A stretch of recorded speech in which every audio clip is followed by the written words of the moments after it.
یعنی بڑے بڑے مناصب اور بڑے بڑے مراتب کو اس بندے کی طرف منسوب کیا جاتا ہے، لیکن جو ہی یہ روح نکل جاتی ہے تو پھر کوئی نہیں کہتا کہ اب ڈی سی صاحب کو غسل دے دو، اب ڈی سی صاحب کا جنازہ تیار کر دو، اب ڈی سی صاحب کا جنازہ پڑھو، بلکہ ہر بندہ کہتے بھائی میت کو غسل دے دو، میت کو کفن پہنا دو، میت کا جنازہ پڑھتے ہیں، میت کا جنازہ اٹھاؤ۔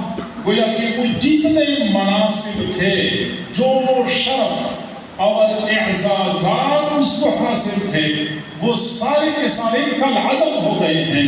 بندہ تو وہی ہے، جسم تو وہی ہے، گوشت پوست اور ہڈی تو وہی ہے، کمی کس چیز کی آ چکی ہے کہ اب وہ ڈی سی صاحب سے میت بن گیا، اب وہ وزیر صاحب سے لاش بن گیا۔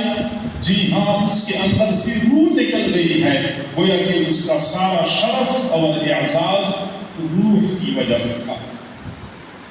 میں اگر سادہ الفاظ میں سمجھانا چاہوں کہ جسم اور روح کے درمیان کیا نسبت ہے، تو یوں سمجھ لیں کہ روح سواری ہے اور جسم سوار ہے۔ روح سواری ہے اور جسم سوار ہے۔ اگر سواری صحت مند ہوتی ہے، تن و من ہوتی ہے، درست ہوتی ہے، تو وہ منزل مقصود پہ پہنچ سکتی ہے، لیکن شرط یہ ہے کہ سوار بھی صحت مند ہو، مضبوط ہو اور سواری کو قابو کرنے والا ہو۔ اگر بالفرض گھوڑے پہ بندہ سوار ہو جائے اور گھوڑا تو بڑا صحت مند، موٹا، تازہ، فروا ہے، لیکن سوار بیچارہ بالکل نحیف اور کمزور ہے، تو سوار اس کو چلانے کی کوشش کرے گا، گھوڑا قابو نہیں ہوگا، تو گھوڑا سوار کو منزل مقصود پہ پہنچانے کی بجائے کسی گہری کھائی میں پھینک دے گا، اس کو ہلاکت کے گڑھے میں ڈال دے گا۔ اگر ہم جسم پر محنت کرتے ہیں کہ جسم صحت مند ہو، جسم قوی ہو، جسم درست ہو، تو وہاں روح پر بھی محنت کرنی ضروری ہے، ورنہ منزل پہ پہنچنا دشوار ہو جائے گا۔ اب ہم میں سے ہر بندہ یہ چاہتا ہے کہ وہ اپنی نگاہوں کی حفاظت کرے۔ چاہت کے باوجود نگاہیں بے قابو ہیں۔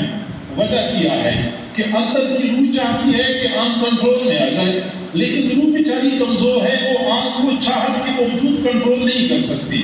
روح کمزور ہے، وہ چاہت کے باوجود زبان کو قابو نہیں کر سکتی۔ روح کمزور ہے، وہ چاہت کے باوجود بندے کو مسجد کی طرف روانہ نہیں کر سکتی۔ جسم تو بڑا تنومند ہے، صحت مند ہے، اور جسم چاہے تو چھلانگے لگاتا ہوا مسجد میں پہنچ جائے۔ روح چاہتی بھی ہے، لیکن روح کمزور ہے، وہ بندے کو منزل پہ پہنچا نہیں سکتی۔ حق یہ بنتا ہے کہ اگر ہم جسم پر محنت کرتے ہیں تو اسی طرح ہم روح پر بھی محنت کریں، تاکہ روح جسم کے اوپر غالب رہے، جسم تابع بنے، روح متبوع بنے، جسم محکوم بن جائے، روح حاکم بن جائے، پھر بندے کے لیے جسم کو اللہ کی بندگی پہ لانا کوئی دشوار نہیں ہوتا۔ اور یہ بات یاد رکھیں کہ جسم مٹی سے بنا ہے اور اس کی تمام ضروریات مٹی سے پوری ہوتی ہیں۔ غذا مٹی سے، پانی جو مشروب ہے وہ مٹی سے، بیمار ہو جائے تو دوا بالواسطہ یا بلا واسطہ طور پہ مٹی سے۔ جسم کی صفائی ستھرائی کے لیے ہم جو کچھ کوششیں کرتے ہیں بالواسطہ یا بلا واسطہ طور پہ مٹی سے پوری ہوتی ہیں۔ ہمیں گرمی سردی سے بچاؤ کے لیے لباس چاہیے مٹی سے، ہمیں رہنے کے لیے مکان چاہیے تو مٹی سے۔ جسم مٹی سے بنا ہوا اور اس کی تمام ضروریات مٹی سے پوری ہوتی ہیں، جبکہ روح عالم امر سے آئی ہوئی چیز ہے۔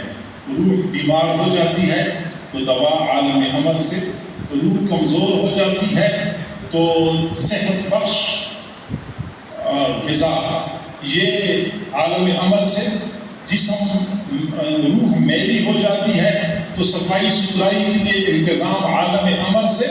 گویا کہ روح کی تمام ضروریات عالم امر سے پوری ہوتی ہیں۔